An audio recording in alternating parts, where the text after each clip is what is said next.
बोलिए आदिम तीर्थंकर आदिनाथ भगवान की, वर्तमान शासन नायक भगवान महावीर स्वामी की, संत श्रोमणी आचार्य भगवान विद्यासागर जी महाराज की, परम पूज प्रमाणिक संत महामना मुनिराज प्रमासागर जी महाराज की, परम पूज रहसागर जी महाराज की, इस धर्म सभा में विराजमान सभी भव्यजनों एवं टीवी के माध्यम से, पारस चैनल तथा प्रमाणिक ऐप के माध्यम से अपनी शंकाओं के समाधान प्राप्त कर रहे सुदूर अवस्थित सभी सुधी श्रावकों एवं सम्यक दर्शकों का मैं गिरदी दिगंबर जैन समाज की ओर से वंदन अभिधन करता हुआ आप सबको आचार्य भगवान विद्यासागर जी महाराज के परम प्रभावक शिष्य महामना मुनिराज गुणायतन प्रणेता, शंकर समाधान प्रवर्तक, भावनायुक्त प्रवर्तक एवं संप्रेरक श्रमण परम पूज्य मुनिराज प्रमासागर जी महाराज के श्री चरणों संबद्ध करने जा रहा हूँ।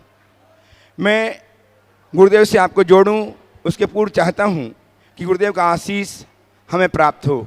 अतः मेरे साथ उच्चारें, नमोस्तु महाराज श्री, नमोस्तु महाराज श्री, नमोस्तु महाराज श्री। जैन संस्कृति का अद्भुत आयतन, परम पूज्य गुरुदेव की परिकल्पना गुणायतन। भव्यजनों, परम पूज्य गुरुदेव की परिकल्पना, अद्भुत परिकल्पना कुछ ही माहों में अशेष होने वाली है, लोकार्पित होने वाली है। और कारण बने हैं आपका उदार मन, जिन्होंने अपनी उदारता के साथ अपना सर्वस्व, अपना सर्वोत्तम लगा करके गुणायतन को साकार रूप देने में एक महती भूमिका निभाई है। आज भी बहुत से लोगों ने अपने भाव प्रकट किए हैं। उन सबका मैं यहाँ से वंदन अभिनंदन करता हुआ आप सबसे आह्वान करता हूँ कि उनके प्रोत्साहन को द्विगुणित करने के लिए तालियां बजाकर अभिनंदन करें। मैं नामोच्चार कर रहा हूँ। निर्माण निधि के रूप में जिन्होंने अपने आप को संबद्ध किया है, श्री जय कुमार जी, श्रीमती राजकुमारी जैन इंदौर, श्री अमित जैन, टिया जैन, निष्ठा जैन, रियांशी जैन रेवाड़ी, श्री संदीप कोमल चंदन मंदसौर, श्रीमती मीनू मनोज जैन बीना सागर, इन्होंने अपने आप को निर्माण निधि के रूप में जोड़ करके अपने जीवन को धन्य किया। बहुत बहुत साधुवाद। और जो निर्माण मित्र बने हैं वे हैं श्रीमती चित्रा जी जैन, धर्मपत्नी स्वर्गीय जिनेन्द्र कुमार जैन, श्री अनुराग जी जैन, श्रीमती विनीता जैन नई दिल्ली से। बहुत बहुत साधुवाद। साधुवाद में तालियां बजाते जाइए। निर्माण सारथी बनकर के जीवन को नया, जीवन को सारथ्य प्रदान किया है स्वर्गीय चंपाबाई जैन की स्मृति में श्री संभव जैन जबलपुर ने। बहुत बहुत साधुवाद। और आज उपस्थित हैं लंदन प्रवासी विदिशा निवासी श्रीमान अशोक जी, सरिता जी मनोरिया जैन, आशीष ऋतु मनोरिया जैन, सौरभ श्वेता जैन विदिशा से, जो प्रवासी लंदन हैं। आए गुरुदेव चरणों की अभिवंदना करें, आशीर्वाद प्राप्त करें। इनका सम्मान करने के लिए आमंत्रित कर रहा हूँ श्रीमान हरीश जी जैन, ट्रस्टी गुणायतन दिल्ली को। वे आए, इनका सम्मान करेंगे। आइए सीखते से आइए आप लोग। श्रीमती मनोरिया जी, सरिता मनोरिया जी, आशीष ऋतु मनोरिया जी, सौरभ श्वेता मनोरिया जी आए, गुरुदेव चरणों की अभिवंदना करें, आशीर्वाद प्राप्त करें। सम्मान करने के लिए उपस्थित हों गुणायतन के ट्रस्टी कर्मठ कार्यकर्ता श्रीमान हरीश जी जैन। और सम्मान करने के तैयार रहेंगे श्रीमान कपूर जी कोटा, तैयार रहेंगे। आज ऑनलाइन जिन्होंने अपने आप को सूत्रधार बना करके जीवन के सूत्र संजोए हैं गुणायतन के साथ, श्री निरंजन कुमार जी कांता जैन, मुकुंद गरिमा जैन, शौनक जैन जॉर्जिया यूएसए से। बहुत बहुत साधुवाद। आप तालियां इतनी जोर से बजें कि वहां अमेरिका में उनकी आवाज़ पहुंचे।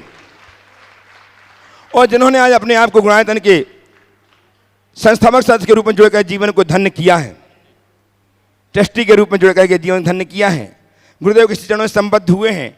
दुबई से आज यहाँ आकर के गुरुदेव के चरणों उपस्थित होकर के श्रीमान पदम जी पाटनी, लोग इतनी दूर से यात्रा करके 3000 किलोमीटर की यात्रा करके आए। आइए अपने परिवार के साथ गुरुदेव चरणों की अभिवंदना कीजिए। श्रीमान पदम कुमार जी पाटनी, श्रीमती वैजंती माला जी, पीयूष प्रिया जी, सुश्री प्रियंका पाटनी, गर्विता अविका जैन दुबई, इन्होंने अपने आप को गुणायतन के ट्रस्टी के रूप में संबद्ध करके जीवन के इन क्षणों को स्वर्णिम बनाया है। इनका सम्मान करने के लिए गुणायतन के महामंत्री एवं ट्रस्टी श्रीमान अशोक जी पांड्या साहब को आमंत्रित कर रहा हूँ। वे आएँ और पदम जी पाटनी का सम्मान करके। आपकी तालियां लगातार बजती रहे। 3000 किलोमीटर दूर से चल के पदम जी सीरी दुबई से चल के आए हैं। अभी लगातार 8 दिनों तक वहां पर उन्होंने सिद्धक महामंडल विधान किया, उसकी आराधना की और इतने ओतप्रोत हुए भक्ति से गुरुदेव दर्शन करने साक्षात पहुंचे, आचरणों निवेदन किया और ट्रस्टी बनकर जीवन को धन्य कर रहे हैं।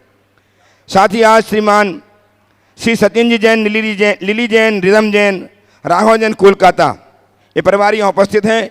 कोलकाता से आकर के गुरुदेव चरणों में अभिवंदना की, आशीर्वाद प्राप्त किया और अपने आप को ट्रस्टी के रूप में जोड़ करके जीवन को धन्य किया है। श्रीमान सचिन जी, लिली जी, रिधम जी, राघव जी कोलकाता ने, आइए गुरुदेव चरणों का अभिवंदन कीजिए, आशीर्वाद प्राप्त कीजिए। इनका सम्मान करने की पुनः आमंत्रित कर रहा हूँ श्रीमान अशोक जी पांड्या साहब को, व्रती बहन श्रीमान संजय जी गोधा साहब को, जो धनबाद से हैं, ट्रस्टी गुणायतन हैं, आएँ इनका सम्मान करके गुणायतन गौरव को महिमा मंडित करें। श्रीमान संजय जी गोधा, ट्रस्टी गुणायतन, धनबाद।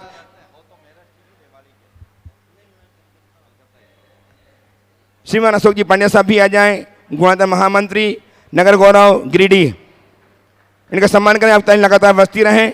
ये ऐसे व्यक्तित्व हैं बंधुओं जो गुणायतन को साकार रूप देने में कित संकल्पित हैं।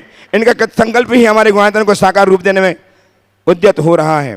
और आज जिन्होंने अपने आप को ट्रस्टी बना करके जीवन को धन्य किया, श्रीमान सुरेश चंद जी जैन, श्रीमती शारदा जी जैन, मनीष प्रभा जी, आशीष पारुल जी जैन, मेहुल, अक्षय, ईशान विधान जैन, चरत जैन, मंजरी जैन, युवांशु, मयूरी झुंझुनवाला, पंकज झुंझुनवाला, चिरायु, अनिरुद्ध जैन सतना से ये आए। पूरा परिवार गुरुदेव चरणों का अभिवंदन करें, आशीर्वाद प्राप्त करें। ये ट्रस्टी से जुड़े हैं और इनके भैया गुणायतन के श्रोमणी संरक्षक हैं। तालियां लगातार बजती हैं, इनकी उदारता के लिए तालियां लगातार बजती रहनी चाहिए बंधु। ऐसे व्यक्तित्व जो गुरुदेव का बिहार हो गया और चल करके यहाँ तक आए और अपने आप गुणायतन से जोड़ा, बहुत बहुत साधुवाद। इनका सम्मान करने के पुनः आमंत्रित करना हूँ श्रीमान अशोक जी पांड्या साहब को, बेटी बहन शकुन दीदी को आ जाएं सम्मान। आइए आइए आप लोग आइए आइए। और हमारे बीच में एक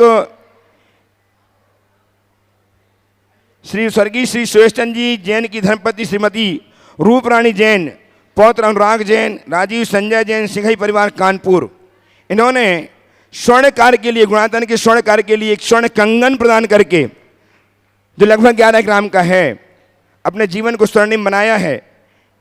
उनके परिवार को यदि यहाँ पे हैं तो आ जाएं, गुरुदेव चरणों का अभिवंदन करें, आशीर्वाद प्राप्त करें।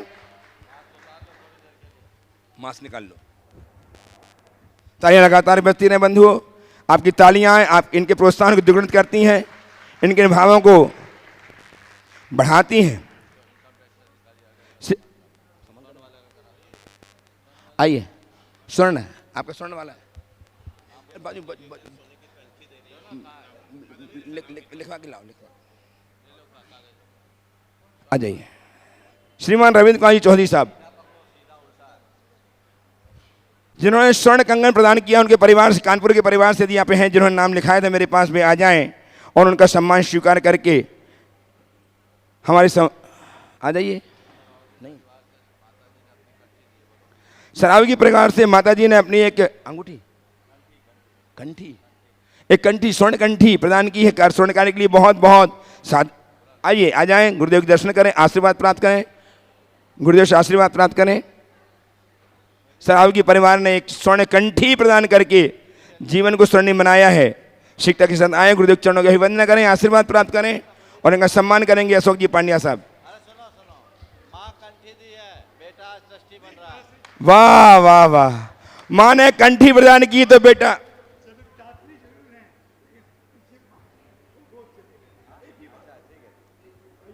आइए आइए, ऐसे आइए, बैठिए बैठिए, बुला लीजिए, बुला लीजिए, करिए करिए, सामने सामने देखो, सामने देखो माता जी, सामने देखो। प्रदीप जी बीच में करा देंगे, बीच में करा देंगे। प्रदीप जी, प्रदीप जी अपना नाम, अंतिम नाम लिखो, हम बीच में बुलाएंगे आपको। चलो इसके बाद इसको बुलाना है कि आइए इसको। हमारे बीच में आप जिनकी उत्कंठा थी गुरुदेव के चरण करने, दर्शन करने की, ऐसे इनकम टैक्स ऑफिसर गिरिडीह वो आज उपस्थित है। बड़ी उत्कंठा थी उनकी कि गुरुदेव के दर्शन करें। वे आज हमारे बीच में हैं, वे आए, गुरुदेव चरणों की अभिवंदना करें, आशीर्वाद प्राप्त करें और इनका सम्मान करने के लिए श्रीमान, क्या नाम, इनका नाम क्या है? आइए आपका नाम बताइए, आपका नाम बताइए। नवीन जी सेठी, श्रीमान चौधरी जी का सम्मान, अरविंद कुमार सेठी का चौधरी जी का सम्मान करेंगे। एक गुरुदेव चरणों की अभिवंदना कर रहे हैं। इनकम टैक्स ऑफिसर श्रीमान रविंद्र कुमार चौधरी का सम्मान, स्थानीय श्रेष्ठीवर रविंद्र कुमार जी चौधरी, रविंद्र कुमार जी का सम्मान नवीन कुमार जी करेंगे। नवीन कुमार जी सेठी, नवीन कुमार सेठी, हाँ करें ना, नवीन कुमार सेठी सम्मान करेंगे।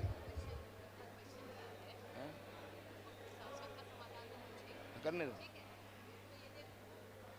ठीक। प्रदीप जी का डिटेल मांग लो।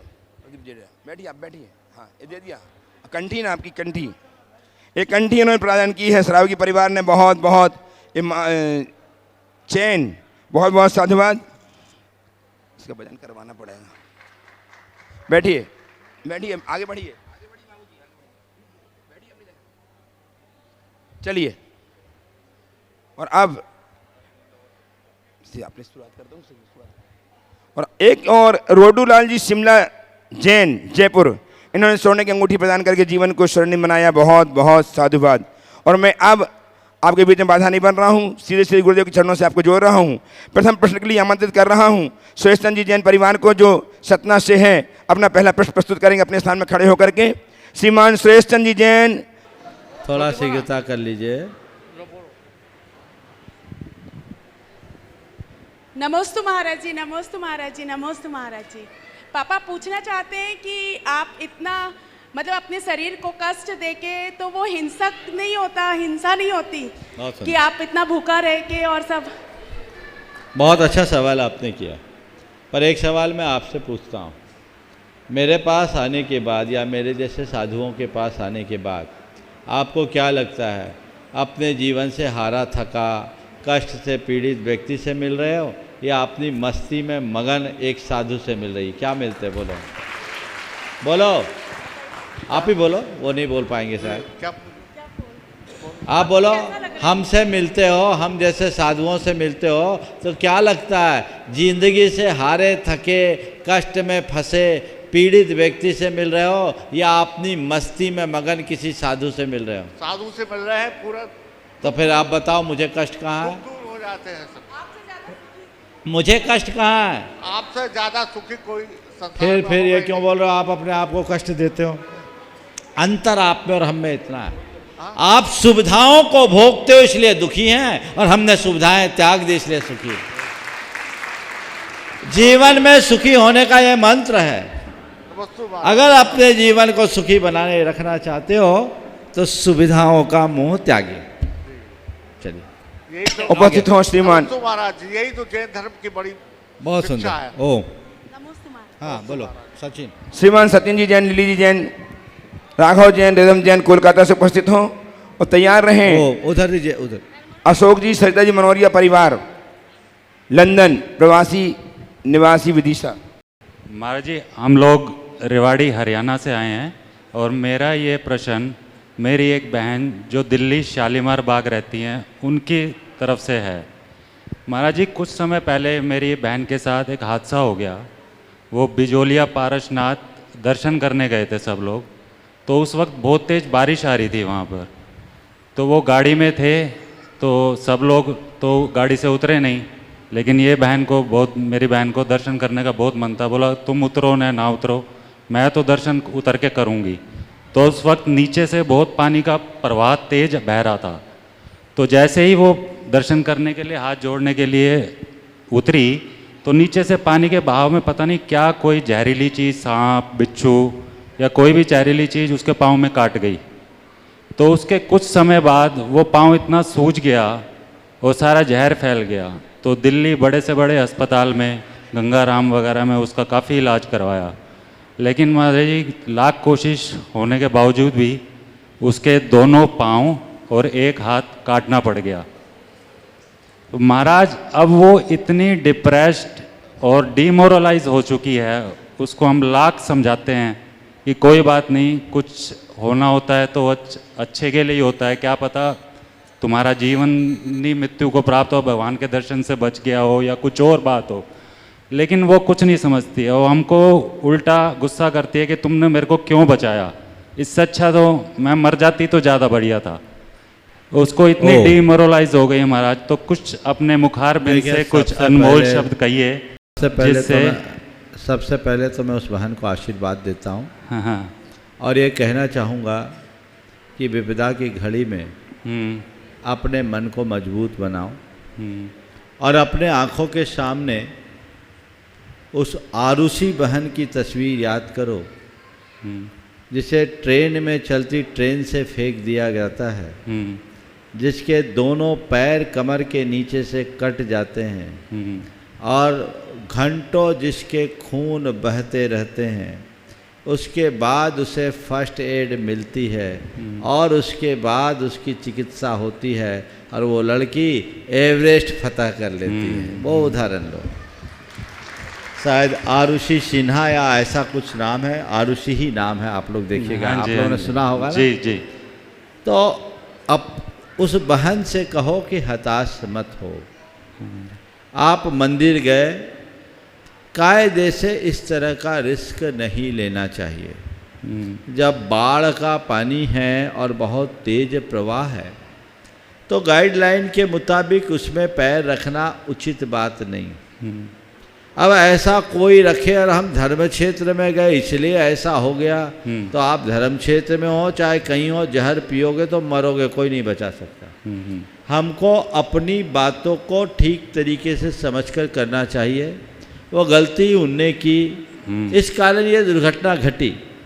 हो सकता है एक संयोग हो, पर अपने मन को, मनोबल को मजबूत बनाओ और ऐसा सोचो कि मेरा एक पैर और एक हाथ ही कटा है, जिंदगी तो बची है, जीवने के लिए नहीं महाराज, दोनों पाँव और एक हाथ कट गया। दोनों पाँव और एक हाथ कटा है, बाकी जीवन तो बचा है। हाँ, समझ लो ये जो अभी शरीर का हिस्सा बचा है मुझे और कर्मों को काटने के निमित्त के रूप में बचा है जी। उसके कर्मों का बैलेंस शीट अभी कुछ बाकी है जी। शायद इसलिए ऐसा हो रहा है। तो उसे लेकर के वो बिल्कुल भी हताश ना हो। ये सोचो कि मेरे जीवन में अब जितने कष्ट मुझे भोगने थे भोग लिए, और भी जो आएंगे मैं कष्ट को भोगते हुए अपने सारे कर्मों को इसी जन्म में नष्ट करके जाना चाहती हूँ, ताकि दोबारा मुझे इसे भोगना न पड़े और संसार के आवागमन के चक्र से मैं अपने आप को बचा सकूं और अपने मनोबल को मजबूत बनाए। और मैं और लोगों से कहता हूँ धर्म करना बहुत अच्छी बात है, धार्मिक भावनाएं भी बहुत अच्छी बलवती होनी चाहिए, लेकिन धार्मिक भावना में बहने से बचना चाहिए। जो लोग भावनाओं में बह जाते हैं वो कहीं के नहीं रहते हैं, इसलिए भावनाओं में ना बहें। जैसे और लोगों ने अनुमोदना कर लिया था वैसे यदि वो भी कर लेती तो इस प्रकार का हादसा नहीं घटता। लेकिन कई बार ऐसा होता है कि संयोग हमारे होनहार के अनुरूप बन जाते हैं, हमारी बुद्धि वैसी बन जाती, तो इसे इस रूप में स्वीकार करो कि यही मेरी नियति थी, मेरे कर्म इसी निमित्त से कटने थे, तन कटा है मेरी चेतना पर एक आंच नहीं। अपने भेद विज्ञान को मजबूत बनाओ और इस पर्याय बुद्धि से मुक्त हो। ज्ञान के बल पर जिया जा सकता है। अभी एक हाथ बाकी है, उस एक हाथ से अपने जीवन का निर्वाह तो वो करी शक्ति में मानता हूँ, जिसने खोया है उसकी पीड़ा क्या होगी, लेकिन हमारे पास अब और कोई उपाय नहीं है। इस पूरी की पूरी घटना को यद्यपि मेरी पूर्ण सहानुभूति और संवेदना उस बहन के साथ है, लेकिन उसके पास इसके अतिरिक्त और कोई चारा भी नहीं है। इसलिए इस पूरी घटना को अपने कर्म काटने के निमित्त के रूप में स्वीकार करे और इस घटना से ऐसा मोटिवेशन प्रकट करे जिससे मन में और दृढ़ता है, मजबूती हो और उनका वैराग्य बढ़े, जिससे अपने शेष जीवन को सार्थक बना सके। बहुत आशीर्वाद। उपस्थित हो महाराज, उनका नाम अशोक रूबी, उनका नाम रूबी है। एक बार आशीर्वाद। रूबी नाम है। हाँ जी, बहुत बहुत आशीर्वाद रूबी बहन। अशोक सरिता मनोहरिया परिवार तुम्हारा प्रवासी लंदन निवासी विदिशा उपस्थित हों और तैयार रहें। दुबई से श्रीमान पद्म कुमार जी पाटनी अपने परिजनों के साथ जो ट्रस्टी बन करके जीवन को धन्य कर रहे हैं। दुबई से पद्म कुमार जी पाटनी। नमोस्तु महाराज जी, नमोस्तु महाराज जी। महाराज जी, मेरा प्रश्न है कि हम अपने जीवन में समता, परिणाम, अनुशासन कैसे लाएं? जीवन में समता, परिणाम और अनुशासन कैसे लाएं? बहुत महत्वपूर्ण सवाल। देखिए, समता परिणाम लाने के लिए दो उपाय और अनुशासन के लिए भी दो सलाह। ये चार बातें मैं आप सबसे कहूँगा। समता परिणाम लाना है तो पहली बात आत्म तत्व पर विश्वास रखो, दूसरी बात कर्म सिद्धांत पर विश्वास रखो। आत्मा पर विश्वास होगा तो आपके हृदय में श्रद्धान ऐसा होगा कि मेरे जीवन में न कुछ बन सकता है न बिगड़ सकता है। मैं जो हूँ शाश्वत ध्रुव आत्मा हूँ, इसका न बिगाड़ है, न सुधार है, न उत्थान है, न पतन है, न पाना है, न खोना है, न मान है, न अपमान है, न जय है, न पराजय है, न सुख है, न दुख है। मैं वो हूँ। और दूसरा, कर्म सिद्धांत पर भरोसा। संसार के जो भी संयोग हैं उनमें कर्म प्रमुख रूप से निमित्त बनता है। जो कर्म के उदय में आया है वो मुझे स्वीकार करना है। तो ये आत्म तत्व के सिद्धांत से हमारी समझ विकसित होती है। कर्म सिद्धांत पर विश्वास रखने से स्वीकार्यता बढ़ती है। समझ और स्वीकारता ये दोनों हमारे हृदय में बन जन जाए तो हमारे अंदर समता भाव अपने आप आएगा। अब आपका दूसरा सवाल है, अपने जीवन में अनुशासन लाने के लिए क्या करें। देखिए, अपने जीवन में अगर अनुशासन लाना चाहते हैं तो हमें दो काम करना है। पहली बात, अपने जीवन की प्राथमिकताओं को सुनिश्चित करना है, वह भी अपने लक्ष्य को सामने रखकर। अगर हम अपने लक्ष्य को सामने रखते हुए जीवन की प्राथमिकताएं सुनिश्चित कर लेते हैं तो हमारा मन इधर उधर नहीं भटकता। जो मुझे करना है वही मुझे करना है, लक्ष्योन्मुखी बन करके मुझे आगे चलना है। तो हमारे जीवन में एक अनुशासन, जिसे हम कहते हैं आत्मा अनुशासन, अपने आप बढ़ता है। और दूसरी बात, संकल्प। अगर हम हर बातों को अपने संकल्पों से बांध ले तो हमारे जीवन में स्वाभाविक अनुशासन घटित हो सकता है। नमस्ते उपस्थित हों श्रीमान नमस्ते महाराज जी। पदम कुमार जी पाटनी, बैजंती माला जी, पीयूष जी, प्रिया जी, सुश्री प्रियंका जी पाटनी, गर्विता जैन दुबई से, और तैयार रहेंगे शैलेंद्र कुमार कांति जैन सहारनपुर से। बच्चा कहाँ है तेरा? बोलिए पदम जी। हाँ बोलिए। नमस्ते भगवान। मैं पद्म कुमार पाटनी स्पेशली महाराज के दर्शन करने आया। डायरेक्ट मैं दुबई से कलकत्ता आया, कलकत्ता से यहाँ आए और इनके पीछे पीछे भागता हुआ आया, क्योंकि मैं जब समेत शिखर पहुँचा तो ये वहाँ से प्रस्थान कर चुके थे। फिर मैं वहाँ क्या, एक कौन सी जगह है वो, बराकर, तो बराकर हम सोचे और धनबाद के पास वाला है, तो मैं सोचा ये नहीं होगा। फिर हम करते करते फिर भी गिरिडीह आ गए कि मेरी दो भतीजियाँ यहाँ रहती हैं, हमारा समाज है। तो मेरा प्रश्न ये है महाराज कि मैं प्रश्न तो ऐसा नहीं, मैं आशीर्वाद आपसे ज़रूर चाहता हूँ कि मैं वहाँ पर अपने समाज का मुखिया मानिए, या जैसे अरिहंत मित्र मंडल अपन ने बनाया, और वो अभी तकादा है कि मैं तकादा ये है कि हमें वहाँ पर जैन मंदिर, मैंने अपने अभी एक विला लिया, लेकिन वहाँ पर अलग से रूम बनाया और मंदिर की स्थापना की, लेकिन हम लोग सेटिस्फाइड नहीं हैं। अभी समाज के लिए एक मंदिर खरीदना है, एक मंदिर खरीदना नहीं, ज़मीन खरीदना है। तो उसमें आपका आशीर्वाद दोनों हाथों से पीछे से मुझे मिलना चाहिए, ताकि वो मेरा कार्य सफल हो। मेरा समाज का काम है, अरिहंत मित्र मंडल का काम है, और हमारा पूरा समाज आज 500-700 आदमी हो गए। मैं जब गया था तो सिर्फ 5 आदमी थे, और आज आपके आशीर्वाद से और आदिनाथ भगवान के चैताले के कारण आज कम से कम 600-700 आदमी हैं। तो मेरी आपसे आपने बहुत ही प्रशस्त भावना भाई है, और ये भावना आपकी क्या मेरी भी। जिस दिन अबू धाबी में प्रधानमंत्री ने एक हिंदू मंदिर का शिलान्यास किया था, उसी दिन मेरे मन में आया था इस लक्ष्य की पूर्णता तब होगी जब पूरे दुबई में या उसके आसपास गल्फ कंट्री में किसी दिगंबर जैन मंदिर का शिलान्यास होगा। बहुत अच्छी बात है, आप लोग वर्षों से वहाँ रह रहे हैं और आपने एक शुरुआत की कि दुबई में चैत्यालय बना के लोगों को दर्शन लाभ दिया, और दुबई के लोग आज भी बहुत तत्परता से वहाँ सारे काम करते हैं। अभी अष्टानिका में विधान भी हुआ, आनंद जी वहीं हैं, और उनको यहाँ पर मुख्यमंडल लेना था, विधान करने गुनायतन आना था। गुनायतन से संबद्ध है, शिरोमणि संरक्षक है, पर शिरोमणि, और उनको यहाँ आना था, पर उनकी अनुकूलता नहीं बनी, कुछ वीजा ईजा का चक्कर आ गया। बोला महाराज विधान के लिए संकल्पित हूँ, विधान तो मैं चाहता हूँ, वहाँ नहीं आ पा रहा हूँ, कोई रास्ता मेरा मन में है कि मेरे मन में आ रहा क्या ये विधान हम यहाँ नहीं कर सकते। उन्होंने वहाँ विधान कराया, और ब्रह्मचारी विजय भैया उन विधान को संपन्न करने के लिए गए, और इन पूरा मंदिर चैत्यालय में विधान हुआ और बहुत उत्साह के साथ सब लोगों ने सहभागिता ली।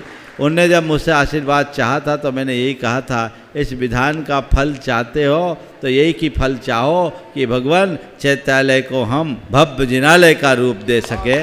और मेरा इसके लिए पूरे के पूरे न केवल दुबई अपितु उसके आसपास के शहरों में रहने वाले सभी श्रद्धालुओं से एक सलाह है कि वे अपनी भावना को बलवती बनाएं, वहाँ की सरकार से परामर्श ले और वहाँ जिन बिंब की स्थापना करें। धन्यवाद उपस्थित हों महाराज। श्रीमान शैलेंद्र जी सहारनपुर से। तैयार रहेंगे श्रीमान श्रीमती अंजू जैन, बीणा जैन, अरुण जैन, तनु जैन सहारनपुर से 2 प्रश्न के लिए। परम पूज्य आचार्य गुरुदेव श्री विद्यासागर महाराज की जय। पूज्य मुनि वर श्री 108 श्री प्रमाण सागर जी महाराज की जय। महाराज श्री, मेरी शंका है कि वैराग्य और अवसाद में क्या अंतर होता है? ओम, फिर से बोलिए, थोड़ा इसको ठीक करो, ऊपर करो। वैराग्य और अवसाद में क्या अंतर होता है और दीक्षा और पलायन में क्या अंतर है? दीक्षा और पलायन में। बहुत अच्छा सवाल है। आपने पूछा है वैराग्य और अवसाद में क्या अंतर है। मैं एक लाइन में आपका उत्तर दूंगा। स्वयं के रस का अनुभव करने का नाम वैराग्य है और जीवन के रस को खो देने का नाम अवसाद है। जब व्यक्ति अवसाद ग्रसित होता है तो उसका जीवन नीरस हो जाता है, और जो व्यक्ति वैराग्य से प्रेरित होता है उसे जीवन का सच्चा रस आता है। समझ गए?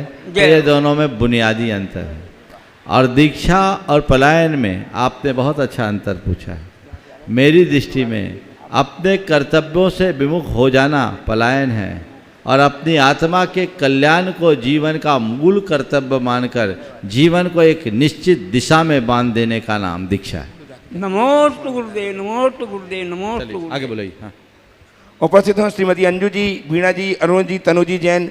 2 प्रश्न करेंगे, 2 सिर्फ। तो कोई भी 2 प्रश्न कर लें, 4 जन। बोलिए। हेलो। दोनों महाराज के चरणों में त्रैबार नमोस्तु नमोस्तु नमोस्तु। महाराज जी, मेरा प्रश्न ये है कि जब मनुष्य को सम्यक प्राप्त हो जाता है तो उसमें क्या परिवर्तन होता है, और परिवर्तन के साथ साथ उसमें कुछ शरीर में चिन्ह भी प्रकट होते हैं या नहीं? देखिए, सम्यक दर्शन प्रकट होने के बाद शरीर में कोई चिन्ह तो परिवर्तित नहीं होते, लेकिन सम्यक दृष्टि के जीवनचर्या में परिवर्तन हो जाता है और उसके देखने के नज़रिए में बदलाव आ जाता है। जिन चीज़ों को वो कल तक जिनके पीछे पागल होता था वे उसे व्यर्थ दिखने लगते हैं, वो उन्हें हे मानने लगता है, और जिन चीज़ों से वो विमुख होता था उनके प्रति उसका लगाव हो जाता है। ये अंतर। दूसरा प्रश्न कीजिए। तैयार रहेंगी अयोध्या पांड्या पोत्री, अशोक जी पांड्या गिरिडीह। माशी, हमारे साथ एक भैया जी आए थे आराध्य धाम ग्रुप से, नितिन भैया जी। उन्होंने आपको नमोस्तु बोली है और आजीवन के लिए वो जीव रक्षा हेतु कोई नियम चाहते हैं आपसे। ठीक है, अब जीव हत्या के लिए, जीव रक्षा के लिए नियम लेने का एक ही नियम लो कि जितना बन सके जीव रक्षा के लिए वातावरण बनाए और शक्ति के अनुसार सहयोग दें। आशीर्वाद। महर्षि, मेरी शंका यह है कि व्हाट्सएप पे जो ये ग्रुप आजकल हम सबने बनाए हैं और हम इनमें जो नियम लेते हैं और उन नियम को हम निभाते हैं, क्या उनका पुण्य हमें लगता है? मैं व्हाट्सएप ग्रुप के माध्यम से किसी भी तरह की गतिविधियों का समर्थन नहीं करता। चलिए आगे। नमोस्तु महर्षि। अद्विता पांड्या पौत्री श्रीमान अशोक जी पांड्या गिरिडीह गणतंत्र के महामंत्री। और तैयार रहेंगे सुरेश जी, शर्मिली जैन, मोदी।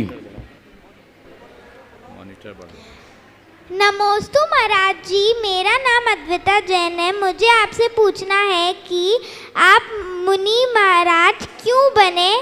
क्या आपके माता पिता ने आपको नहीं रोका? क्या हर जैन को मुनि महाराज और माता जी की सोच रखना चाहिए? बहुत अच्छा सवाल किया बेटा। सबसे पहले ये बताओ, खड़े रहो तुम, ये सवाल तुम्हें किसने दिया?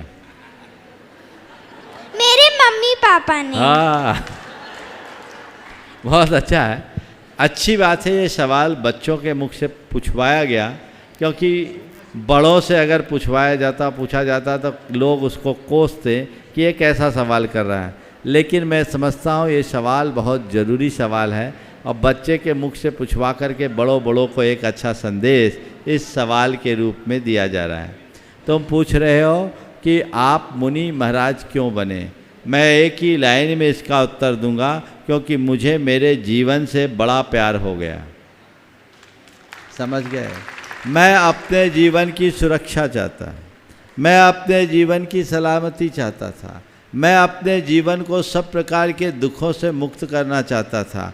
मुझे लगा कि मैं अब तक अज्ञानता में जीते हुए कितने ज़्यादा दुख, कष्ट और परतंत्रता के बंधन में बंध करके जीता रहा हूँ। अब मुझे अपने जीवन की दिशा बदलनी चाहिए, इसलिए मैंने मुनि दीक्षा या मुनि मार्ग अंगीकार कर लिया। और आप सबसे भी मैं कहता हूँ, दुख से मुक्त होना है तो एकमात्र रास्ता यही है। अब रहा सवाल कि क्या आपने माता पिता से पूछा था, तो देखो किसी के माता पिता नहीं चाहते कि हमारा बेटा हमसे दूर जाए, क्योंकि सब अपना रोना रोते हैं, सब मतलब के साथी हैं, सबको अपने बच्चों से भी कुछ आशा और अपेक्षा रखती है। मैं तो ये मानता हूँ लोग बच्चों को एक समय तक बच्चा मानते हैं, आगे चलकर वो बच्चों को अपना एसेट के रूप में देखते हैं कि बुढ़ापे में हमारा यही साथी होगा। तो माँ बाप ने रोका, रोकने दो, उसे कौन रोक पाया। पर जिसे अपने जीवन के मूल लक्ष्य की पूर्ति की बात होती है, वो उन सब बातों को नज़रअंदाज कर देता है। मेरे लिए जब रोका गया, मैंने उन्हें समझाया और केवल एक ही बात पूछा, ये बताइए मैं सही रास्ते पे जा रहा हूँ या गलत रास्ते पे। मैंने पूछा, आप ये बताइए मैं सही रास्ते पे जा रहा हूँ या गलत रास्ते पे। उन्होंने कहा रास्ता तो सही है। तो फिर मैंने कहा रास्ता तो सही है, पर आप मुझे रोक क्यों रहे हो। जब आप खुद कह रहे हो रास्ता सही है तो रोक क्यों रहे। बोले रास्ता सही है, रोक इसलिए रहे कि तुम पर हमें भरोसा नहीं है। हमने कहा ठीक है, आज आपको मुझ पर भरोसा नहीं है, कल आपको गर्व होगा मुझे अपने रास्ते पर जाने दो। आज आपको मुझ पर भरोसा नहीं, कल आपको मुझ पर गर्व होगा, मुझे अपने रास्ते पे जाने दो। वो थोड़ी देर के लिए रोना गाना करते रहे, लेकिन मैं अंदर से मजबूत था और उनसे एक वाक और कहा, यदि मैं किसी गलत रास्ते पर जाता होता तो आपका एक इशारा काफ़ी था। अगर मैं गलत रास्ते पर जाता होता तो आपका एक इशारा काफ़ी था, लेकिन जिस रास्ते पर मैं चल रहा हूँ उसके लिए आप आंसुओं की नदी भी बहा दो तो मैं पिघलने वाला नहीं। आप आंसुओं की नदी भी बहा दो तो मैं पिघलने वाला नहीं हूँ। मेरा लक्ष्य है, मुझे उस लक्ष्य में जाना है। अब सवाल ये, जो तीसरा पहलू इस सवाल का, क्या सभी गृहस्थों को मुनि बनने और आर्यिका बनने की सोच रखनी चाहिए। भाई लक्ष्य तो यही होना चाहिए, भले बन पाओ या ना बन पाओ। अगर अपनी आत्मा का कल्याण चाहते हो तो रास्ता तो एक ही है। परिवज्जद सामन्नम यदि इच्छति दुख परिमोक्षम। यदि दुखों से मुक्ति चाहते हो तो सामान्य को अंगीकार करो। ओम। आदित्य आप शर्मिली जैन उपस्थित हो। मोदी शर्मिली महाराज जी। जल्दी शर्मिली। और तैयार रहेंगे श्रीमान Ravindra ji Jain, Ravindra ji Chaudhary, income tax officer Giridih. नमोस्तु गुरुदेव। गुरुदेव के चरणों में 3 बार नमोस्तु नमोस्तु नमोस्तु। मेरा सवाल ये है कि बोलो। किसी वजह से अपने बच्चों को धर्म की राह पर चलना ना सिखाया हो उनके बालपन में, तो उस गलती को कैसे सुधारना चाहिए, क्योंकि बड़े होने पर बच्चे सुनते नहीं हैं। बात बहुत गंभीर, और ये सवाल केवल आपका नहीं, यहाँ बैठे क्या जितने लोग सुन रहे सब कह रहे होंगे ठीक पूछा है, क्योंकि कहीं ना कहीं ये फीलिंग सबको होती। मैं एक बात कहता हूँ, बच्चों को प्रारंभ से संस्कार देना चाहिए।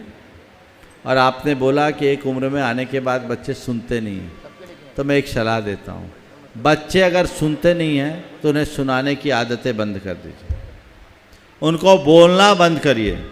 आप जितना बोलोगे, खासकर बच्चों की मम्मियाँ हैं ना, बच्चों को बोलती नहीं, उनके पीछे पड़ जाती है। और आप अनुभव ये होगा, शायद आपका भी हो, कि जितना आप बोलते हैं वो उतना दूर भागते हैं। तो जब बोलने से काम नहीं हो रहा तो हम क्यों बोलें? हम बोलना बंद करें, समझ गए? तो बोलना बंद करें और भावना भाई इनमें बदलाव। मैं आपको एक बहन का उदाहरण देना चाहूँगा। एक बहन जी थी सागर की, मध्य प्रदेश की। उनके 2 बेटे, एक इंजीनियरिंग में था और एक MBA माने IIM और IIT से किए हुए दोनों बच्चे थे। बचपन से हॉस्टल्स में रहे। अब उनकी सोच जो आजकल उच्च शिक्षा संस्थानों में पढ़ के आने के बाद बच्चों की प्राय हो जाती है वैसी। अब माँ को अपने बच्चों का ये हाल देखकर बहुत बुरा लगा, लेकिन माँ बहुत समझदार थी।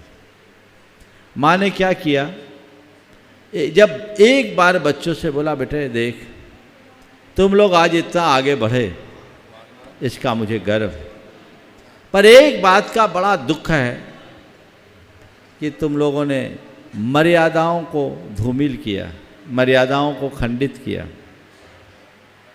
मुझे तुम्हारी योग्यता पर नाज है, पर तुम्हारी जो मर्यादा का हनन देखकर अंदर से बहुत पीड़ा होती है। और इसमें मैं तुम लोगों का कसूर नहीं देखती, मैं अपने आप को ही कसूरवार मानती हूँ, क्योंकि मैंने तुम लोगों को शुरू से सही रास्ता नहीं दिखाया। आप सुनकर ताज्जुब करोगे। दोनों बच्चों की और कुछ धार्मिक रुचि हो या ना हो, एक सबसे बड़ी विशेषता थी, माँ को हृदय से चाहते थे। माँ को हृदय से चाहते थे। दोनों बच्चे उसी क्षण माँ के चरणों में शीश रखे, बोले माँ अब आज के बाद तुम्हें हम लोगों के कारण दुखी नहीं होना पड़ेगा, अब हम वो करेंगे जो आप चाहते हैं। नमस्ते। बच्चों में बदलाव आया और आज वो बच्चे विशुद्ध धार्मिक हो गए, मेरे पास भी आते हैं। अमूमन इस तरह के प्रोफेशनल मल्टीनेशनल कंपनी में दोनों काम कर रहे हैं। ऐसे लोग इस क्षेत्र में ज़्यादा आगे नहीं बढ़ते हैं, पर वो विशुद्ध धार्मिक हैं। तो मैं यही कहूँगा, पीछे की बात को भूल जाइए। किसी को सही रास्ते पे लाने के लिए रास्ता भी सही चुनना होगा। अगर गलत रास्ते से हम किसी को अट्रैक्ट करने की कोशिश करेंगे तो संभवतः विमुखी होंगे। इसलिए जो बीत गया वो बीत गया, जो बचे उसे अपने व्यवहार से बदलाव। बच्चों के हृदय में अपनत्व जगेगा, भावना जगेगी, बदलाव आएगा। एक बच्चा और बोला, मैं मम्मी के कारण मंदिर जाता हूँ। मंदिर जाते हो? बोले हाँ। क्यों? बोले मेरी मम्मी को अच्छा लगता है इसलिए जाता हूँ। ये भी अच्छी बात। ये भी सोच। फिर मुझसे जुड़ा, कुछ बातें हुई, मैंने उसे समझाया। बोले महाराज काश ऐसा मुझे किसी ने समझा दिया होता तो मुझे इतना विलम्ब नहीं होता, मैं आज बहुत आगे निकल गया होता। आप लोग बच्चों का मुंह बंद कर देते हो। उनके जितने भी प्रश्न हैं उनका लॉजिकल आंसर क्यों नहीं देते? उनके प्रश्नों का आंसर दो, उनका मुंह बंद मत करो, उनको हृदय से संतुष्ट करो, उनके कंसेप्ट को सही कर दो। अगर कर दोगे तो बहुत अच्छा होगा। और खुद नहीं कर सकते तो गुरुओं के पास ले आओ, शंका समाधान में लगवा दो, ऑनलाइन पूछवा लो। आज आपके एक के सवाल से बहुतों को फायदा हुआ होगा। बहुत बहुत आशीर्वाद। उपस्थित हैं श्रीमान रविंद्र जी चौधरी, इनकम टैक्स अफसर गिरिडीह, और तैयार रहेंगे। आज उन्होंने अपने आप ट्रस्टी से संबद्ध किया है। गुणायतन के प्रदीप जी, तुलिका जी, अंकित जी, सोहम जी, देवांशी, राधिका जैन, भावना जैन परिवार गिरिडीह, ये तैयार रहेंगे। इनका हम सम्मान करके गुणायतन गौरव को महिमा मंडित करेंगे। साथ ही तैयार रहेंगे दूसरे ट्रस्टी ग्रुप में बंसीधर जी का परिवार। मैं नाम पुकारूंगा, बोलिए बोलिए। गुरु जी के चरणों में सादर वंदना। गुरु जी, इस बदलते हुए परिवेश में कार्यालय और परिवार दोनों के बीच में बराबर का सामंजस्य स्थापित कैसे किया जा सकता है? बहुत सरल सा रास्ता। कार्यालय को कार्यालय तक सीमित रखो और परिवार को परिवार तक, घर को घर तक। घर में कार्यालय मत आने दो और कार्यालय में घर का प्रवेश बंद कर दो, जीवन संतुलित हो जाए। गुरुजी, अक्सर गलती क्या होती है, लोग ऑफिस को घर ले आते हैं और घर को ऑफिस में खींच लेते हैं, तो ना घर का काम ठीक हो पाता ना ऑफिस का। ससम्मान आमंत्रित कर रहा हूँ श्रीमान प्रदीप जी, तुलिका जी, अंकित जी, सोहम जी, देवांशी, भावना, राधिका परिवार को, जो गिरिडीह के हैं, जिन्होंने आज अपने आप को गुणायतन के ट्रस्टी के रूप में संबद्ध किया। पूरा परिवार गुरुदेव के चरणों के लिए अभिनंदन करने के लिए पहुँचे, शीघ्रता के साथ आएँ और इनका सम्मान करने के लिए गुणायतन के महामंत्री श्रीमान अशोक जी पांड्या साहब सम्मान करेंगे। श्रीमान अशोक जी पांड्या साहब, गुणायतन महामंत्री एवं ट्रस्टी गुणायतन, सम्मान करें। आप तालियां लगातार बजती रहें। ऐसा परिवार जिन्होंने अपने आप को गुरुदेव के चरणों से संबद्ध किया है, अपने जीवन को धन्य किया है। ये बोल दिया, ये बोल चुका मैं। चैन भी इनकी ओर से, माता जी की ओर से, माता जी की ओर से ये चैन गुणायतन की स्वर्ण कार्ड के लिए प्रदान की गई। बहुत बहुत साधुवाद। तालियां लगातार बजती रहें।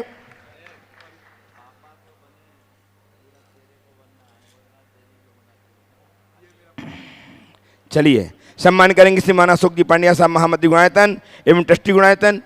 सम्मान कीजिएगा, आपकी तालियां लगातार बजती रहेगी। और हमारे बीच में आज डीडी से ही द्वितीय ट्रस्टी के रूप में श्रीमान बंशीधर जी शाह, श्री सुरेश जी, राजेश जी, शशि जी, कमलेश जी, निशा जी, विजय जी, क्षमा जी, अभिषेक, रिप्सी, अनंत, ऋषभ, वैभव जैन परिवार संबद्ध हुआ गुणायतन के ट्रस्टी के रूप में आए। गुरुदेव चरणों का अभिवंदन करें, आशीर्वाद प्राप्त करें और उनका सम्मान भी गुणायतन के महामंत्री श्रीमान अशोक जी पांड्या करके गुणायतन की महिमा को महिमा मंडित करेंगे।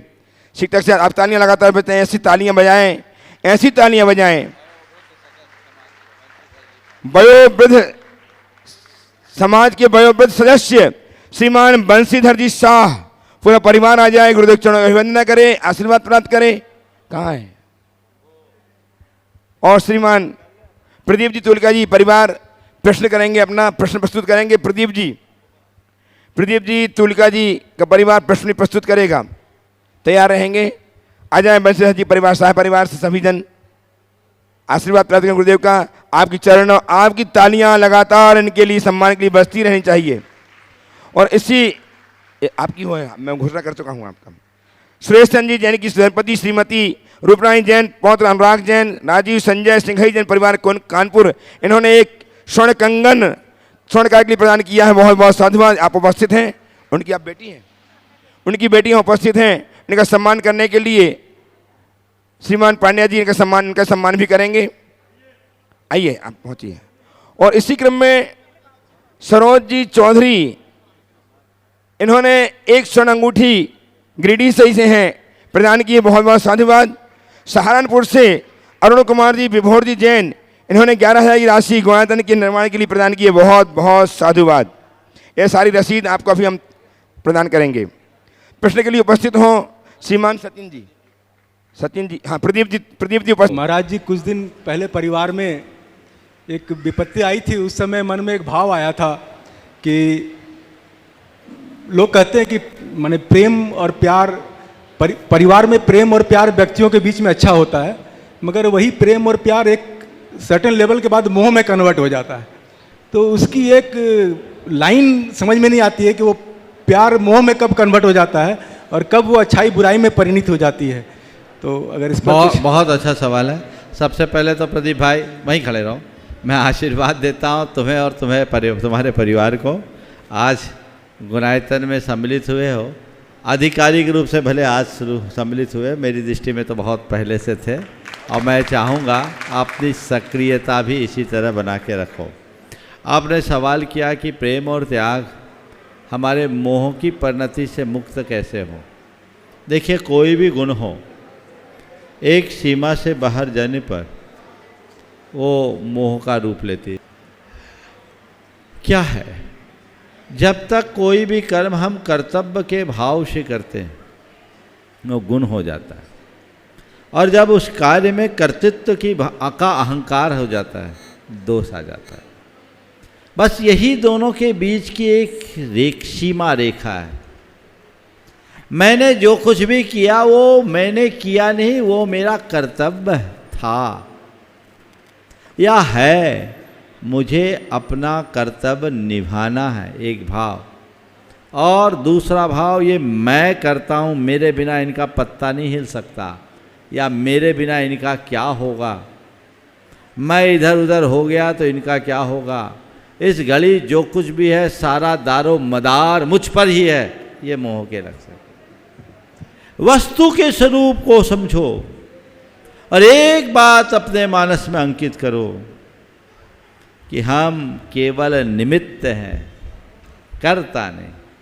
अगर निमित्त बना रहे, कर्तृत्व के अहंकार से मुक्त हो जाए तो सारी दुविधा खत्म होगी।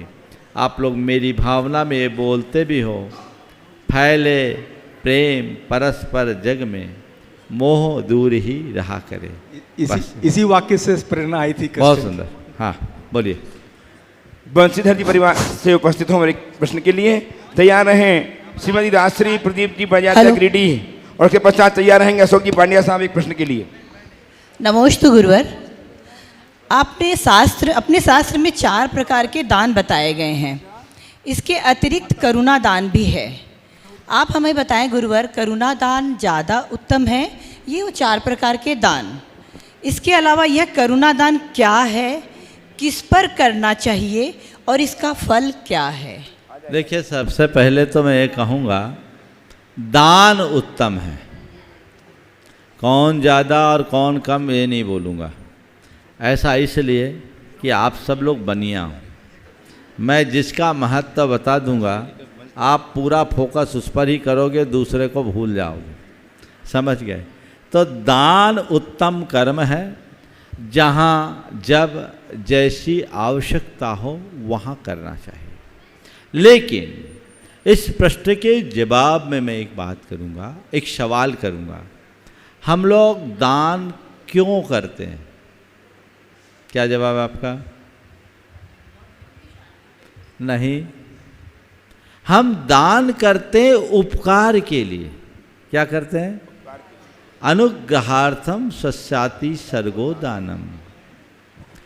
उपकार के लिए हम दान करते हैं। परोपकार ही दान के पीछे की जो मूल भावना हो परोपकार की। अब मैं आपसे कुछ सवाल करता हूँ। अगर किसी भूखे व्यक्ति को आपने द्रवीभूत होकर भोजन करा दिया, उसका कितना बड़ा दुख मिटाया? एक दिन की भूख मिट गई, यह उपकार हुआ। किसी व्यक्ति के परिवार के भरण पोषण की व्यवस्था कर दी, क्या कि एक परिवार की जीविका का उपकार कर दिया। किसी व्यक्ति की चिकित्सा करा दी, आपने कितना बड़ा उपकार किया, उसके शेष जीवन को बचाने का उपकार किया।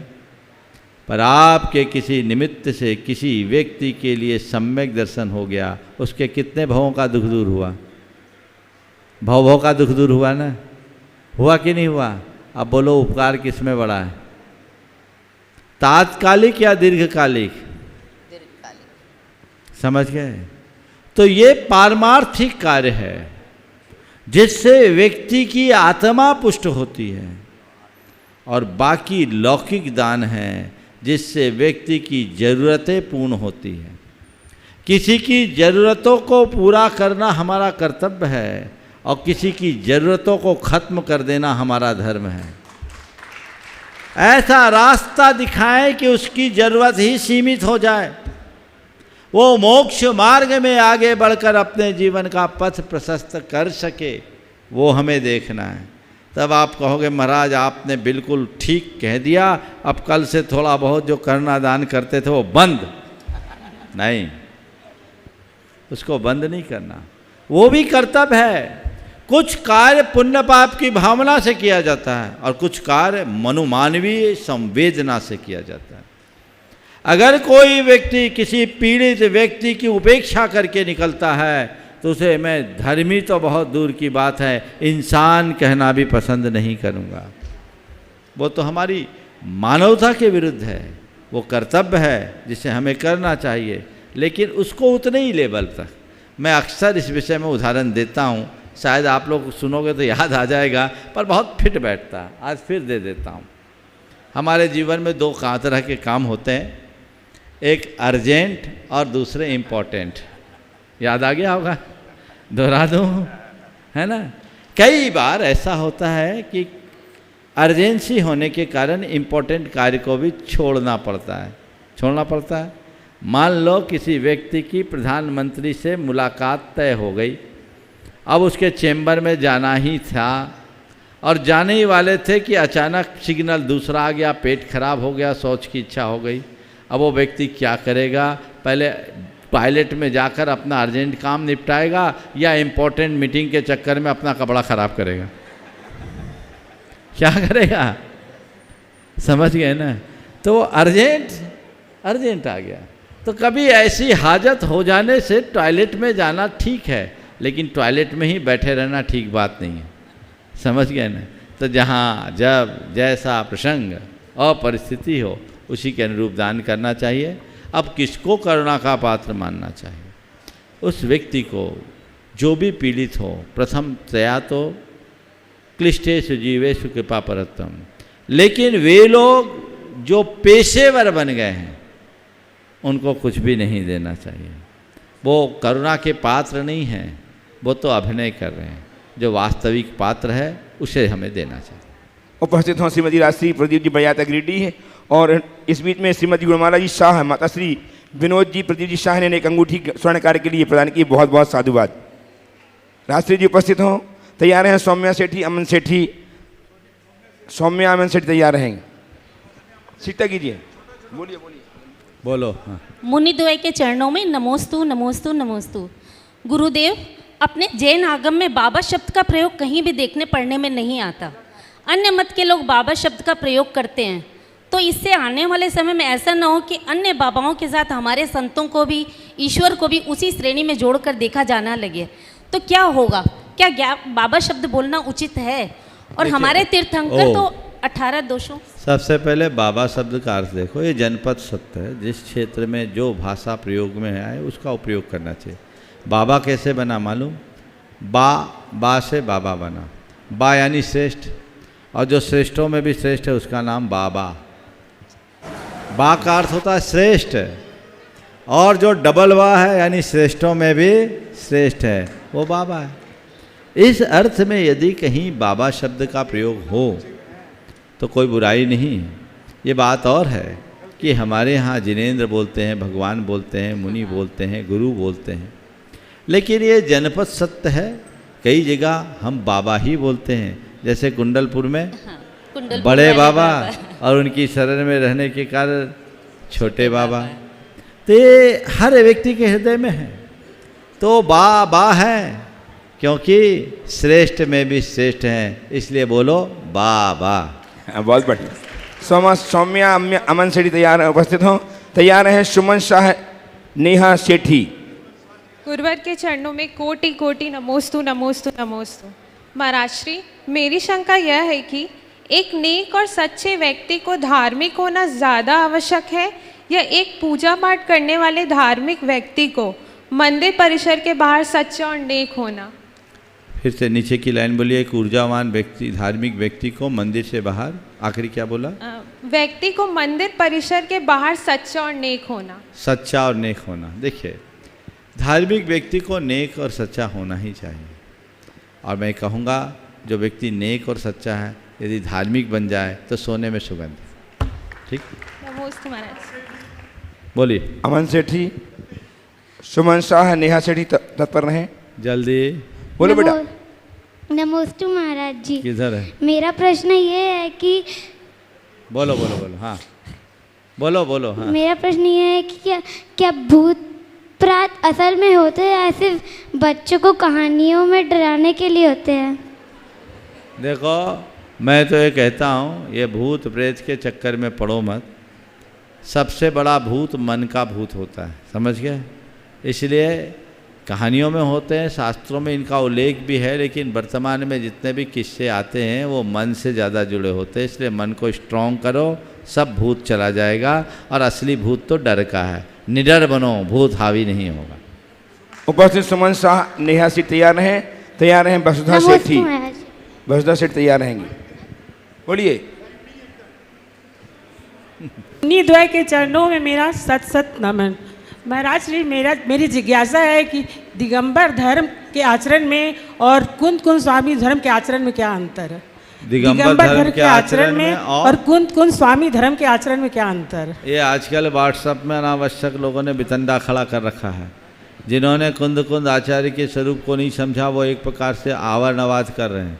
मैं कहूँगा ऐसे लोगों की बातों को बिल्कुल तवज्जो मत दो। आचार्य कुंद दिगंबरत्व के प्राण हैं। उन्होंने हमें सारा तत्व ज्ञान दिया। हम लोग बोलते हैं मंगलम भगवान वीरो, मंगलम गौतमो गनी, मंगलम कुंदारियो, जैन धर्मोस्तु मंगलम। पता नहीं किन उद्देश्यों से भरकर कतिपय स्वार्थी लोगों ने इस तरह का उपक्रम किया है। इसके लिए हमें कभी प्रोत्साहन नहीं देना चाहिए, न ही इन पर ध्यान देना चाहिए। कुंद आचार्य दिगंबर जैन संस्कृति के संवाहक हैं, प्रवर्तक हैं। और वो हम सबके परम आदर्श हैं, उन्हें पूरी तरह से स्वीकार करना चाहिए। नेहा सेठी उपस्थित हों, तैयार हैं बसुधा सेठी, बसुधा से उपस्थित हो जाइए। और तैयार हैं नोकेश सेठी। नमोस्तु महाराज श्री। नोकेश। नमोस्तु महाराज श्री। यह सवाल मेरे बेटे विद्युत सेठी की तरफ से है कि भयंकर गर्मी होते हुए भी अगर हम पंखा नहीं चलाते हैं तो क्या इससे कर्मों की निर्जरा होगी या जीव हिंसा से बचेंगे, या दोनों ही बातें होंगी? दोनों चीज़ें होगी। जितना हम सहन करेंगे उतना समर्थ बनेंगे। पहले प्रश्न के उत्तर में मैंने इसका विस्तार से उत्तर दिया। और दूसरा सवाल है कि तत्वार सूत्र पढ़ने से क्या एक उपवास का फल मिलता है? अगर शुद्ध पढ़ोगे तो मिलता है, पर वो स्कीम का है। स्कीम से ज़िंदगी नहीं चलेगी। नहीं तो लोग कहोगे अच्छा बता दिया महाराज, अब उपवास काहे को करे, एक बार तत्वार सूत्र ही पढ़ लें। योगेश शेट्टी उपस्थित हों। दोनों गुरुचरों के चरणों में नमोस्तु नमोस्तु नमोस्तु। गुरुदेव, मेरा ये प्रश्न है कि हम पूजा करने बैठ जाते हैं और बोलते हैं ई विधि ठाडो होए के, तो बैठ के पूजा कर रहे हैं और बोल रहे ई विधि ठाडो होए के, तुम्हारी कथनी और करनी में जो फर्क है। बहुत अच्छा। वर्तमान में बैठने की आदत बन गई। पहले तो लोग खड़े होकर के ही पूजा करते थे, तो मैं आप सबसे कहूँगा जब तक बल हो खड़े होकर करो। बुंदेलखंड में आज भी यहाँ पर विधान होता है तो लोग कहते हैं हम विधान में बैठ रहे हैं, और बुंदेलखंड में विधान होता है तो कहते हैं हम विधान में खड़े हो रहे हैं। जो असमर्थ है वही बैठते हैं। चलो खड़े होकर करो उत्तम हम, पर मैं इतना ज़रूर कहूँगा चाहे खड़े होकर के करो या बैठ कर के करो, मन को खड़ा रखना, मन को मत बैठने देना, क्योंकि जो जिसका मन बैठ जाएगा वो पूजा भजन भक्ति का कोई रस नहीं ले पाए। नमोस्तु। तैयार हैं नायरा शाह। परम पूज्य गुरुदेव के चरणों में शत शत नमन। गुरुदेव, सम्यक दर्शन का एक अंग है साधर्मी वात्सल्य। गुरुदेव, प्रायः हमारे मंदिरों में कई तरह के दान करने के विकल्प होते हैं, परंतु साधर्मी वात्सल्य नामक विकल्प अभी तक देखा नहीं गया है। गुरुदेव, क्या हम ऐसी कोई नई व्यवस्था बना सकते हैं जिसके अंतर्गत समाज के सभी सदस्य अपनी अपनी शक्ति अनुसार साधर्मी वात्सल्य मद में सहयोग करें एवं उस राशि का उपयोग समाज के जरूरतमंद परिवारों को शिक्षा, स्वास्थ्य एवं अन्य जरूरी आवश्यकताओं को पूरा करने में एवं उन्हें स्वावलंबी बनाने में किया जा सके? बिल्कुल किया जा सकता है। इसे साधर्मी भक्ति भी कहते हैं और बहुत लोग कर रहे हैं और हमें करना चाहिए। मंदिरों में चाहे आप गुल्लक के रूप में रखें चाहे ऐसे, पर मेरा जहाँ तक अनुभव है आज भी हमारे समाज में किसी साधर्मी के ऊपर कष्ट होता है तो बिना प्रचार प्रसार के भी लोग उसका सहयोग करते हैं। आपके गिरिडीह में भी कईयों को सहयोग हो रहा है, वो केवल सहयोग देने वाला और सहयोग लेने वाला जानता है, बाकी पता नहीं। मैं इतना ज़रूर कहूँगा, साधर्मी को सहयोग देना पर एहसान जता कर नहीं, प्रचार करके नहीं, ऐसे दो कि उसको पता भी नहीं लगे। उसके मान को सुरक्षित रख कर करोगे तभी काम होगा। हाँ। नायरा शाह उपस्थित हों। तैयार है नीलम दारा। नायरा शाह और तैयार है नीलम जी दारा। नमोस्तु महाराज श्री। मेरा नाम नायरा जैन है। मेरा प्रश्न है कि हमारे मन में जो गलत विचार आते हैं उन्हें दूर रखने के लिए क्या करना चाहिए? जैसे जब मुझसे कोई अपने चीज़ शेयर नहीं करवाता तो मैं भी सोचती हूँ कि मैं इनसे अपने कोई चीज़ शेयर नहीं करवाऊंगी, तो ऐसे गलत विचारों को अपने मन से दूर रखने के लिए क्या करना चाहिए? बहुत अच्छा सवाल किया है। ये छोटी सी बच्ची का सवाल है, पर बड़ों को भी इससे बहुत बड़ी प्रेरणा मिलेगी। अगर जब कभी भी गलत विचार आए तो दो बातें रखो। हमसे कोई किसी ने दुर्व्यवहार किया, मिसचीफ किया, हमारे मन में आते हैं, उस समय सोचो मुझे अपनी सोच बड़ी रखनी। क्या रखना है? बड़ी रखनी। मुझे बड़ा सोचना है। क्या सोचना है? बड़ा सोचना। मुझे बड़ा सोचना है, मुझे बड़ा सोचना है, मुझे बड़ा सोचना है। कमांड दोगे तो कोई हमसे कितना भी बुरा बोलेगा, कोई हमसे कितना भी गलत करेगा, कैसा भी मिसचीफ करेगा, हमारा मन उधर खराब नहीं होगा। समझ गए? तो पहली बात, गलत विचारों से बचने के लिए मुझे बड़ा सोचना है, और उसके बाद भी अगर कोई गलत विचार आ जाए तो ये मेरे विचार गलत है, मैं इसकी निंदा करती हूँ और इसकी पुनरावृत्ति ना हो, मैं इसका पश्चाताप करती हूँ। प्रतिक्रमण, ये दोनों बातें अगर जीवन में आ जाएगी तो हम अपनी सोच को बहुत अंशों में बदलने में समर्थ हो सकेंगे। ओम। हाँ। नमोस्तु महाराज श्री। नीलम रारा और और उसके पश्चात अमित जालान एक हैं, वो तैयार नमोस्तु रहेंगे। महाराज जी, नमोस्तु। मेरा प्रश्न यह है कि महाराज जी, आज के युग में बच्चे जो मोबाइल को अपनी दुनिया मानते हैं, मोबाइल को अपनी दुनिया, जो उम्र बढ़ते उम्र के बच्चे हैं वो मोबाइल के आपकी आवाज़ मेरे कानों तक नहीं आ पाई, फिर से बोलिए। नमोस्तु महाराज जी, मेरा प्रश्न ये है कि आज के बच्चे जो बढ़ते उम्र के बच्चे हैं वो मोबाइल को ही अपनी दुनिया मानते हैं। उस मोबाइल की दुनिया से उसे कैसे दूर करूं और कैसे उसे धर्म के राह पे ला सकूं? बचपन में तो मैंने बहुत कोशिश की, लेकिन बढ़ते उम्र के बच्चे को पर कैसे कोशिश करूं कि वो धर्म की राह पे चले? बहुत अच्छा सवाल किया। मैं एक उदाहरण देता हूँ, शायद आपको समाधान मिल जाए। सिंगापुर में एक दंपति है, एक मल्टीनेशनल कंपनी में दोनों जॉब करते हैं। उनके यहाँ जब छोटा बच्चा था तो उन्होंने क्या किया, एक प्रतिज्ञा की दोनों ने कि ऑफिस के बाहर हम लोग केवल लैंडलाइन फ़ोन का ही उपयोग करेंगे, बाहर कोई दूसरा नहीं, स्मार्टफोन का प्रयोग नहीं करेंगे। और उन्होंने जो बात कही वो बहुत अनुकरणीय है। उन्होंने कहा, महाराज जी, हम लोगों ने ये विचार किया कि हम मोबाइल यूज करेंगे, हम इंटरनेट का यूज करेंगे और हमारे बच्चे उसे देखेंगे तो हम उन्हें किसके बल पर रोकेंगे किसके बल पर? तो हम लोगों ने बिल्कुल तय कर लिया घर में बेसिक फ़ोन का यूज करना, ऑफिस से बाहर इंटरनेट का कोई प्रयोग करना ही नहीं। महाराज जी, आज हमारे बच्चे ने ये सब चीज़ें देखी ही नहीं और हम लोग समय समय पर बच्चों को बताते हैं। आज हमारे बच्चे स्कूल में पढ़ते हैं, इंटरनेट का प्रयोग करते हैं, तो हम उनको ये भी बताते हैं, बेटा ये इंटरनेट और ये जो और टेक्नोलॉजी है हमारे लिए कहाँ और कितनी उपयोगी है, हमें उतना ही उपयोग करना चाहिए, वैसा ही उपयोग करना चाहिए। तो वो भी कहते हैं अपनी क्रिएटिविटी को बनाए रखने के लिए हमें इनमें लिमिट रखना बहुत ज़रूरी है। आज उनका मन नहीं भागता। अब आप खुद तो गेम खेल रहे हो, आप तो खुद तो व्हाट्सएप, फेसबुक, इंस्टाग्राम और पता नहीं क्या क्या में उलझे हो। अब बच्चों से कहो बेटा तू मत करो तो कैसे संभव होगा? असर बोलने से नहीं होता, असर तब होता है जब हम नहीं, हमारा आचरण बोले। अपने आचरण से सिखाओ, वैसा वातावरण बनाइए, तब जीवन का पथ प्रशस्त होगा, अन्यथा नहीं। आखिरी नहीं, अमित जी जालान को लेने के पहले मैं एक बहुत महत्वपूर्ण सूचना आपके समक्ष रखना चाहता हूँ। गुरुवर हमेशा हम लोगों को कहते हैं और पूरे हमेशा सभी को कहते हैं, दान देना और दे करके उसको रखना नहीं और जितनी जल्दी उसको पूरा करना, इससे बड़ी कोई चीज़ नहीं होती है। ऐसे तो दान दातार अपनी मर्जी के हिसाब से दे, उसमें कोई बाधा नहीं होती है, लेकिन कई ऐसे दानवीर उदार मना होते हैं कि वो जब भी किसी भी सभा में उपस्थित होते हैं और जब भी अपनी कोई दान राशि की स्वीकृति प्रदान करते हैं, उनका प्रयास रहता है कि वो उसी क्षण उस दान राशि का पूरा या अधिकांश भाग दे करके मुक्त हों। ऐसे उदार मना दानवीर आज हमारे बीच में उपस्थित हैं। उनका नाम है श्रीमान पदम जी पाटनी, जो झुमरी तिलैया और वर्तमान में दुबई निवासी हैं। जोरदार तक उन्होंने 11 लाख की ट्रस्टी की राशि अब हमारे समय गुनायतन को दी और अभी बैठे बैठे उन्होंने 5 लाख रुपया दे दिया। ये होती थी कि दान देने की परंपरा। जोरदार तालियों से धन्यवाद पूरा गुनायतन परिवार। पदम जी एक बार खड़े हो जाएं, पदम जी खड़े हो जाएं। अशोक जी, कृपा। पदम जी ने तो किया ही। एक बहन जी जो विदिशा से आई है वो भी चेक लेकर के आई और चेक लेकर आई कि मैं कल शिखर जी जाके दे सकती हूँ ना, तो ये बहुत अच्छा आशीर्वाद। अमित जी जालान।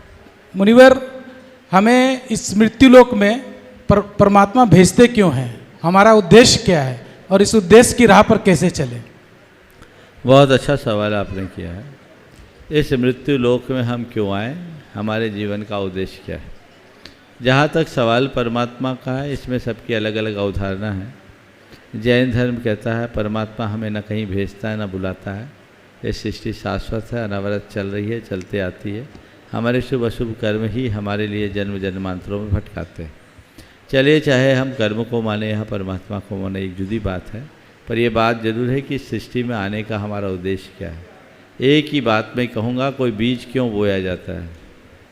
अंतिम प्रश्न की एक मिनट रुको, उत्तर दो ना। बीज क्यों बोया जाता है? फलित होने के लिए।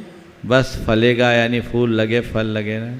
मनुष्य जीवन पाए हो, मनुष्य जीवन का फल पाओ तो तुम्हारा यहाँ आना सार्थक है, अन्यथा व्यर्थ। धन्यवाद। और मनुष्य जीवन का फल कब लगेगा? जब तुम्हारे जीवन में मानवीय मूल्यों की प्रतिष्ठा होगी। अपने अंतर मन को टटोल करके देखो कि मानवीय दृष्टि से हम कहाँ हैं। प्रायः लोग अपने हृदय के राग द्वेष मोह ईर्ष्या छल कपट के व्यवहार के कारण मनुष्य जीवन को पाकर के भी अपनी चेतना को विकृत कर बैठते हैं। हमें चाहिए कि हम अपनी चेतना को संस्कृत करें, संस्कारित करें, उसे विकृत होने से बचाएं। अंतिम प्रश्न के लिए उपस्थित हो समता जी शाह। समता जी शाह उपस्थित हो। अंतिम प्रश्न समता शाह नहीं है? नहीं, चलिए चलिए जय है। ओ जल्दी बोलिए, अब उसके बाद आरती होगी। हे गुरुवर, आप दोनों मुनिराज के चरणों में हमारा कोटि कोटि वंदन।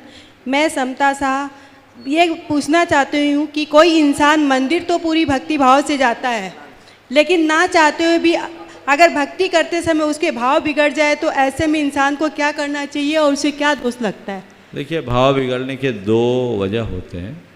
कुछ लोग ऐसे होते हैं जिनकी कुछ मनोविकृतियाँ होती है। बहुत सारे लोग अक्सर आके कहते हैं महाराज जी हम मंदिर जाते हैं, भगवान के सामने हमारे भाव खराब होने लगते हैं। ये एक केस है। और कुछ लोग हैं जो मंदिर की व्यवस्थाएं और अन्य चीज़ों को देखकर अपना भाव बिगाड़ लेते हैं। ये अलग केस है। पहला जो है वो अबुद्धिपूर्वक है, दूसरा है वो बुद्धिपूर्वक।